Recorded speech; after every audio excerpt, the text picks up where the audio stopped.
Hi friends, welcome to RK family vlogs. இந்த video புதன் வியாழனில் எடுத்தது. இந்த 2 நாள் எப்படி போச்சு அப்படின்றத இந்த விளாகில் பார்க்கலாம். வாங்க இப்போ வீடியோக்குள்ளே போகலாம். இன்றைக்கி ஒரு 6 மணிக்கெலாம் எந்திரிச்சிட்டு என்னடா சமைக்கிறது அப்படின்னு யோசிக்கிறதுலையே எனக்கு பாதி டைம் போயிருச்சு. பீட்ரூட் இருந்தது, சரி பீட்ரூட் பொரியல் பண்ணி பிள்ளைங்களுக்கு வந்து பீட்ரூட் ரைஸ் மாதிரி செஞ்சு கொடுத்துடலாம் அப்படின்ட்டு அதை தான் ரெடி பண்ணி கொடுத்தேன். எம்மா தாயே இங்கே பாரு, தலசி விட்டேன், லேட் ஆயிடுச்சு. வேன் வர்றதுக்கு முன்னாடி பவுடர் அடிச்சு போட்டு வச்சுட்டு கிளம்பு. டெய்லி நான் சொல்கிறேன், டெய்லியும் நம்ம செய்ய வேண்டிய வேலைகளை கரெக்டாக அந்தந்த டைமுக்கு முடிச்சுருவோம். இருந்தாலும் வேன் வர்ற வரைக்கும் இந்த பிள்ளைங்க வந்து ஏதாவது பண்ணிக்கிட்டே தான் இருக்காங்க. பாய் பாய் பாய் பாய் பாய் பாய். பிள்ளைங்க ஸ்கூலுக்கு கிளம்பி போயிட்டாங்க, கமலும் ஆஃபீஸ் கிளம்பிட்டாங்க. நான் இன்றைக்கி கடைக்கு லீவு. இன்றைக்கி ப்ரொடக்ஷனில் கொஞ்சம் வேலை இருந்தது, அதனால் லீவ் போட்டாச்சு. ராஜேஷ் கிச்சனில் February மந்த்துக்கான காம்போ போயிட்டுருக்கு. ஸோ இன்றைக்கி ஒரு செட் ஆஃப் காம்போ வந்து டிஸ்பேச் பண்ணலாம் அப்படின்னு சொல்லிட்டு பேக் பண்ணிக்கிட்டு இருக்கோம்.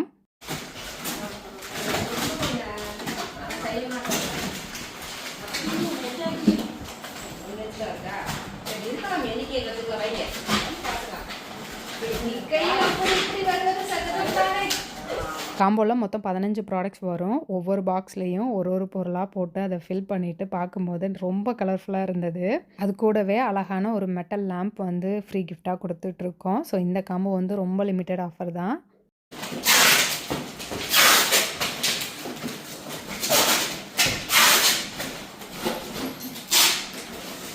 ஆர்டர்ஸ் எல்லாம் பேக் பண்ணி முடிக்கிற வரைக்கும் இன்றைக்கி ஃபுல் டே பிஸியாகவே தான் ஓடிட்டு இருந்தேன். இந்த வீடியோ வியாழக்கிழமை எடுத்தது. காலையில் பிள்ளைங்களை ஸ்கூலுக்கு கிளப்பி விட்டு தான் விளாகவே ஸ்டார்ட் பண்ணேன். பிள்ளைங்க ஸ்கூலுக்கு கிளம்புனதுக்கப்புறம் நான் என்னோடய ஒர்க் அவுட் பண்ணிகிட்ருக்கேன். மோஸ்ட்லி இப்போலாம் வந்து ஸ்ட்ரென்த் ட்ரைனிங் தான் பண்ணிகிட்ருக்கேன். 100 days சேலஞ்ச் முடிஞ்சிருச்சு. இருந்தாலும் ஒரு சிலர் வந்து திரும்ப ஒரு 100 days போடுங்க அப்படின்னு கேட்குறாங்க. திரும்ப ஒரு 100 days வீடியோ போடுறது கொஞ்சம் கஷ்டம். பட் ஆனால் என்னோடய டயட்டை நான் ஃபாலோ பண்ணிட்டு தான் இருக்கேன். வீக்லி ஒன்ஸ் என்னோடய வெயிட் அப்டேட்டுக்காக ஒரு வீடியோ போடுறேன். இன்றைக்கும் நான் கடைக்கு போகலை. கமல் வந்து வரியான்னு கேட்டாங்க. இல்லைப்பா, இங்கே கொஞ்சம் வேலை இருக்குது, நான் வரல அப்படின்னு சொல்லிட்டேன். இன்றைக்கி நம்ம ராஜேஷ் கிச்சனில் ragi milk powder preparation work தான் போயிட்டுருக்கு. ராகி மில்க் பவுடர் எப்போவுமே கொஞ்சம் கொஞ்சமாக தான் ரெடி பண்ணுவோம். இந்த டைம் வந்து கொஞ்சம் பல்காக ரெடி பண்ணுறோம். அதனால் நான் இருந்து எப்படி அப்படின்றத ப்ராசஸ் பார்க்கணும் அப்படின்றதுக்காகவே இருந்துக்கிட்டேன். ராகியில் கால்சியம் அயன் சத்து வந்து அதிகம். பார்க்க தான் அது சின்னதாக இருக்குது. பட் ஆனால் கிரைண்டரில் அரைப்படுறதுக்கு ரொம்ப லேட் ஆச்சு. அரைக்கும் போது சொல்லிகிட்டே தான் அரைச்சோம், இவ்வளோ ஸ்ட்ராங்காக இருக்குல்ல, அப்போ இதை சாப்பிட்டா நம்ம எவ்வளோ ஸ்ட்ராங்காக இருப்போம் அப்படின்னு. தாய்ப்பாலுக்கு அடுத்து குழந்தைங்களுக்கு கொடுக்குற முதல் திட உணவு ராகி தான். ராகியில் அவ்வளோ சத்து இருக்குது. 6 மாதம் குழந்தைங்களுக்கு கொடுக்கறதுக்காக இந்த மாதிரி பால் எடுத்து அதை ட்ரை பண்ணி பவுட்ரு பண்ணி கொடுத்துட்ருக்கோம். நான் நேற்றும் கடைக்கு போகலை, இன்றைக்கும் கடைக்கு போகலை. நேற்று வந்து இங்கே ஃபுல் டே வேலை இருந்தது. காம்போஸ்லாம் வந்து பேக் பண்ண வேண்டியது வேலை இருந்ததுனால காம்போ பேக் பண்ணிகிட்டு இருந்தோம். காலையில் கம்மலை வந்து கடைக்கு அனுப்பிச்சி விட்டுட்டு நான் வந்து ஃபுல் டே கீழே தான் வந்து வேலை பார்த்துட்டு இருந்தோம். முடிச்சுட்டு மேலே வந்தேன். எனக்கு நேற்று என்னமோ தெரில, பெருசாக வேறு எதுவுமே வந்து பண்ண தோணலை. அதுக்கப்புறம் வந்து ஃபுல் டே ரெஸ்ட்டில் இருந்த மாதிரி தான் இருந்தது. இவங்க எல்லோரும் கிளம்பி போனதுக்கப்புறம் இன்றைக்கும் வந்து கீழே ரொம்ப பிஸியான டேவாக தான் இருந்தது. டீ வச்சுக்கிட்டு இருக்கேன். காலையில் கமல் வந்து வரியா, கடைக்கு வரியா அப்படின்னு கேட்டாங்க. இல்லை நான் கடைக்கெலாம் வரல, நான் வீட்லேயே இருக்கேன் அப்படின்னு சொன்னேன். ஏன்னா இங்கே வேலை இருந்தது. கீழே வந்து ராகி மில்க் பவுடருக்காக ராகி நைட்டே ஊற வச்சுட்டு போயிட்டாங்க. நைட்டு ஊற வச்சது காலையில் அதை ஆட்டி பால் எடுத்து அதை வந்து ட்ரையரில் வச்சு ட்ரை பண்ணணும். அந்த வேலை முடியறதுக்கே பார்த்திங்க அப்படின்னா 2:30-3 மணி ஆயிடுச்சு. ஸோ அந்த வேலையை முடிச்சுட்டு லஞ்செல்லாம் சாப்பிட்டுட்டு இப்போ ஒரு 4 மணி ஆயிடுச்சு. எனக்கு வந்து டீ வச்சிட்ருக்கேன். டீயை குடிச்சிட்டு தான் வந்து அடுத்த வேலையை பார்க்கணும். நான் கொஞ்சம் இந்த வருஷம் வந்து வீட்டை க்ளீனாக வச்சுக்கணும் அப்படின்னு நினச்சேன். பட் ஆனால் நியூ இயர் பொங்கலுக்கு கொஞ்சம் க்ளீன் பண்ணேன். அதுக்கப்புறம் வந்து என்னால் சுத்தமாக முடியல. வெளியே போக வேண்டிய வேலைகள் அப்படின்றதுனால என்னால் வந்து எந்த வேலையுமே பண்ண முடியல. ஸோ இன்றைக்கி ஏதாவது கொஞ்சம் பண்ணலாம் அப்படின்னு நினைக்கிறேன். அதே மாதிரி என் கபோர்டில் நிறைய ட்ரெஸ்ஸஸ் பார்த்திங்க அப்படின்னா அயன் பண்ணாமல் வச்சுருக்கேன். ஸோ அதையும் எடுத்து அயன் பண்ணணும். பார்ப்போம், கொஞ்சம் கொஞ்சமாக எல்லா வேலையும் பண்ணலாம். எல்லா வேலையும் பண்ண முடியுமான்னு தெரில, முடிஞ்ச வரைக்கும் கொஞ்சம் கொஞ்சமாக பண்ணலாம். பொங்கலுக்கு வந்து கிச்சன்லாம் வந்து க்ளீன் பண்ணேன். இந்த ஏரியாலாம் வந்து நான் க்ளீன் பண்ணாமல் இருந்தேன். இங்கெல்லாம் வந்து என்ன வச்சுருக்கேன் அப்படின்னா மளிகை ஜாமான் அப்பப்போ வாங்கிட்டு வரதுலாம் வந்து பாக்ஸாக வந்து போட்டு வச்சுருந்துருப்பேன். ஸோ அந்த மாதிரி தான் வந்து இதெல்லாம் இருக்குது. கமல் என்கிட்ட அடிக்கடி கேட்குறது, இதை க்ளீன் பண்ண மாட்டியா, இந்த இடத்த க்ளீன் பண்ண மாட்டியா, இந்த இடம் எப்பவும் இப்படியே தான் இருக்குமா அப்படின்னு கேட்பாங்க. ஸோ நான் இதெல்லாம் எடுத்து வைக்கணும்னு நினைக்கிறேன், பட் முடிய மாட்டேங்குது. இன்றைக்கி இது எல்லாத்தையும் க்ளீன் பண்ணலாம். இன்றைக்கி நான் வியர் பண்ணியிருக்க குர்த்தி மெட்டீரியலாக எடுத்து ஸ்டிச் பண்ணது. ரோட்ரி ஃபங்க்ஷனுக்காக சென்னை போயிருந்தப்போ நான் ஃப்ரெண்ட்ஸ் எல்லோரும் ஷாப்பிங் போயிருந்தோம். அப்போ வந்து ஒரு மீட்ரு 100 ரூபா அப்படின்னு சொல்லிட்டு அந்த ஸ்ட்ரீட் போய் நம்ம வாங்கிட்டு வந்தது. ஒரு 4-5 மெட்டீரியல் எடுத்திருந்தேன். ஸோ அது எல்லாத்தையும் தைக்க கொடுத்துருந்தேன். நேற்று தான் டெய்லர் கொடுத்து விட்ருந்தாங்க. அக்காவும் நானும் ஒரே டெய்லர்கிட்ட தான் வந்து ஸ்டிச் பண்ணுவோம். அக்கா நேற்று அவளது வாங்க போகும்போது என்னதையும் வாங்கிட்டு வந்து கொடுத்துருந்தா. ஸோ இன்றைக்கி கொடுத்த உடனே இன்றைக்கி அதை போட்டுட்டேன். யூஸ்வலாக புது ட்ரெஸ் அப்படின்னா எங்கேயாவது வெளியே போகும்போது தான் போடுவேன். வீட்டில் இருக்கும்போது பழைய ட்ரெஸ்ஸு தான் போடுவேன். இன்றைக்கி வந்து இந்த ட்ரெஸ்ஸை பார்த்த உடனே போடணும் அப்படின்னு தோணிருச்சு.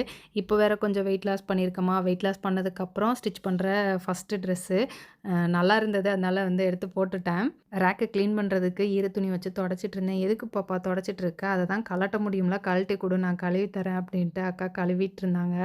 மேலே வேலை பார்க்கலாம் அப்படின்னு போனேன். ரேவதி அக்கா ஒரு நிமிஷம் கீழே வாங்க அப்படின்னாங்க. வந்து பார்த்துட்டு இருந்தேன். சரி இந்த வேலையை முடிச்சுட்டு அப்புறமா மேலே போயிடலாம் அப்படின்ட்டு இந்த வேலையெல்லாம் பார்த்துட்ருக்கேன். கொரியர்லாம் பேக் பண்ணி வச்சுருந்தாங்க. ஸோ அதை எல்லாத்தையும் செக் பண்ணி எடுத்து வச்சுட்டு அதுக்கப்புறமா தான் போய் வேலையை பார்த்தேன். கொரியர் எல்லாம் பேக் பண்ணி சாக்கில் எடுத்து வச்சுருவோம். நைட்டு வந்து கொரியர் ஆஃபீஸ்லேருந்து எடுத்துகிட்டு போயிடுவாங்க. சாக்கு திருப்பி தரவே மாட்றாங்கன்னு ஒரு கம்ப்ளைண்ட்டு. கொடுத்துட்டு தான் இப்போ போகிறாங்க. அவங்களுக்கு சும்மா கொடுக்க சொல்லக்கூடாது. நிறைய பாக்ஸ் இருந்தால் கொடுத்துட்டு போயிடுறாங்க. ஓட்ட விடுங்க. அவ்வளோதான், 2 பேர் இருங்க. அப்படி வெரி குட். விளையாடுங்க. கீழே வேலையெல்லாம் முடிச்சுட்டு மேலே வந்தேன். அக்காவை கழுவி கமுத்தி வச்சுருந்தாங்க. அக்கா போதும்க்கா நான் பார்த்துக்கிறேன், நீங்கள் வீட்டுக்கு கிளம்புங்க அப்படின்னு சொல்லிட்டு மிச்சம் இருந்ததெல்லாம் நான் பார்த்துட்டு இருந்தேன். இதுக்கு முன்னாடி எனக்கு ஒரு கமெண்ட் வந்திருக்கு. மாடி தோட்டம் க்ளீன் பண்ணும்போது நீங்கள் வந்து கடையில் வேலை பார்க்குறவங்கள கடை வேலை மட்டும் இல்லாமல் உங்கள் சொந்த வேலையும் பண்ண வைக்கிறீங்க அப்படின்னு.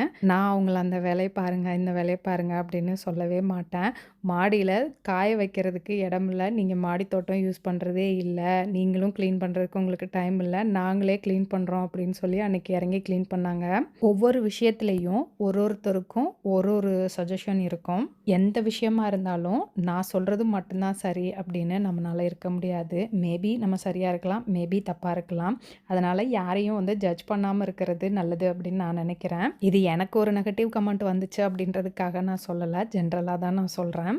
எனக்கே நெகட்டிவ் கமெண்ட்ஸ் வரும்போது ஏன் அவங்க அப்படி சொன்னாங்க, எதனால சொல்லியிருப்பாங்க அப்படின்னு நான் அதவே யோசித்துட்டு இருந்தேன் அப்படின்னா அடுத்த வேலை ஓடாது. அதனால நான் நெகட்டிவ் கமெண்ட்ஸ் நிறைய இக்னோர் பண்ணிடுவேன். ஒரு சிலர் சஜஷனாக சொல்லுவாங்க, ராஜி இப்படி ட்ரை பண்ணி பாருங்க அப்படின்னு. ஸோ அப்போல்லாம் வந்து ஓகே நம்ம இப்படி மாற்றி ட்ரை பண்ணால் என்ன அப்படின்னு கண்டிப்பாக நான் அதை ட்ரை பண்ணியிருக்கேன். ஏதோ சொல்லணும்னு தோணுச்சு, சொல்லிட்டேன். ரேக்கெல்லாம் எடுத்து கழுவி கமுத்தி வச்சுருக்கேன். அந்த தண்ணி வடிகிற கேப்பில் நம்ம சுடிதார்ஸ் எல்லாம் அயன் பண்ணிடலாம் அப்படின்னு சொல்லிட்டு அயன் பண்ணிகிட்ருக்கேன். இப்போ ரீசெண்டாக வெளியே கிளம்பணும் அப்படின்னு சொல்லிட்டு ஒரு சுடிதார் எடுத்தேன். சுருக்கமாக இருக்குது, டக்குன்னு அயன் பண்ணி போட்டலாம் அப்படின்ட்டு அயன் பண்ணிட்டு வரேன் அப்படின்னு சொன்னேன். அப்போ கமல் திட்டினாங்க, இப்படி அவசரமாக வெளியே கிளம்பும் போது தான் உட்காந்து அயன் பண்ணிட்டு இருப்பியா, இதை முன்னாடியே அயன் பண்ணி வைக்கலாம்ல அப்படின்னு கேட்டாங்க. அப்போ தான் வந்து ஸ்ட்ரைக் ஆச்சு. அட்லீஸ்ட் ஒரு 4-5 ட்ரெஸ்ஸனாச்சும் நம்ம அயன் பண்ணி வச்சிட்டோம் அப்படின்னம்னா போகிறப்ப டக்குன்னு எடுத்து போட்டு போயிடலாம் அப்படின்னு. இன்றைக்கி ஒரு செட் ஆஃப் சுடிதார்ஸை வந்து அயன் பண்ணிகிட்ருக்கேன். இந்த மாதிரி சாரீஸுமே வந்து அயன் பண்ணாமல் கிடக்குது. முன்னெல்லாம் கமல் ஷர்ட் எல்லாமே நான் தான் அயன் பண்ணுவேன். இப்போலாம் கமல் ஷர்ட் எல்லாம் துவைச்சி அயன் பண்ணுறதுக்கு வெளியே கொடுத்துட்றேன். ஜாமான் வச்சுருந்த அந்த ரேக் எல்லாமே பார்த்திங்க அப்படின்னா அந்த பாக்ஸ் எல்லாத்தையுமே வந்து கழுவி காய வச்சுருக்கேன். அதே மாதிரி ஃப்ரிட்ஜுக்கு சைடில் வந்து ட்ராலி மாதிரி இருக்கும். ஸோ அதுவுமே வந்து கழுவி காய வச்சுருக்கேன். ஸோ அதை எடுத்து இப்போ அசம்பிள் பண்ணணும். அது காயிற கேப்பில் நம்ம சுடிதாரெல்லாம் வந்து அயன் பண்ணிடலாம் அப்படின்னு சொல்லிட்டு வெளியே போட்டு போகிற நல்ல நல்ல சுடிதார்ஸ்லாம் வந்து அயன் பண்ணி வச்சுருக்கேன். கிட்டத்தட்ட ஒரு 7-8 சுடிதாருக்கு மேலே வந்து அயன் பண்ணி எடுத்து வச்சுருக்கேன். இடையில வந்து மணி 7 ஆயிடுச்சா, பசி எடுத்துருச்சு. நம்ம 7 மணிக்கே சாப்பிட்டு பழகிருச்சு, அதனால பசி எடுத்துருச்சு. அதனால் டின்னருக்கு வந்து இன்றைக்கி வந்து பீன்ஸ் வந்து வாங்கிட்டு வந்து அதை வேக வச்சு அதை தான் வந்து தாளித்து எடுத்துக்கிறேன். இதுதான் எனக்கு டின்னர் சாப்பிட்டுட்டு அடுத்த வேலை அதை எல்லாத்தையும் எடுத்து அசம்பிள் பண்ணிவிட்டு மளிகை ஜாமான்லாம் எடுத்து அடுக்கி வைக்கணும். இவங்க அங்கேருந்து கிளம்புறாங்க அப்படின்னா அவங்களுக்கு வந்து பாஸ்தா செய்யணும். அவங்க கிளம்புறேன்னு சொன்னாங்கன்னா அப்போ செய்ய ஸ்டார்ட் பண்ணோம்னா கரெக்டாக இருக்கும். ஸோ அடுத்து அவங்களுக்கு டின்னர் ரெடி பண்ணணும். சாப்பிட்டுட்டு நம்ம வேலையை பார்க்கலாம். கழுவி கமுத்தி வச்சுருந்த ரேக் எல்லாத்தையுமே எடுத்து அசெம்பிள் பண்ணிட்டேன். இப்போ வாங்கிட்டு வந்திருக்க மளிகை ஜாமான் எல்லாத்தையும் இந்த ரேக்கில் வந்து ஃபில் பண்ணணும். இப்போ இருக்க மளிகை ஜாமான் எல்லாமே ரீசெண்டாக வாங்கினது. ஸோ அதனால் வந்து எல்லாமே ஃப்ரெஷ் பேட்ச் தான். அதனால் வந்து எல்லாத்தையும் எடுத்து அரேஞ்ச் பண்ணி வச்சிட்ருக்கேன் டேட் பார்த்து.